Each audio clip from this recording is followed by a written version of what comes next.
Pemirsa, ring tanggal 19 April warsa kalih tali kalih likur, pawahan pasien kena kauningin mesai sarang wilangan pasien anyar COVID-19. Liana den punika Bali nenten-wenten nguningayang pawahan pasien padem.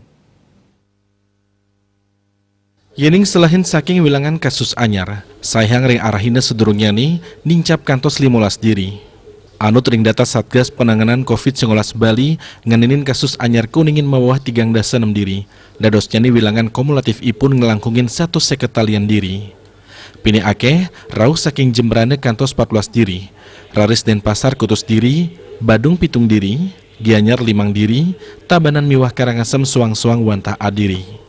Kawentenan tetiga kabupaten inggih punika Kelungkung, Bangli miwah Buleleng nenten nguningayang pawahan kasus. Wilangan kumulatif pasien padem wenten langkungan petang talian diri. Asapo diketaler, pasien kena nincap 36 diri. Pina akeh raus saking Badung inggih punika kali likur diri. Selantur nyana Denpasar miwah Gianyar suang-suang nguningayang 3 diri. Buleleng, Bangli miwah Jembrane suang-suang kali diri. Tabanan saha Karangasem wantah mawah adiri. Wantah Kabupaten Kelungkung sanentan nguningayang pasien kenak. Selanturnya ni wilangan kasus aktif kantun 313 diri. Diah Dewi Bali Pos, Nguningayang.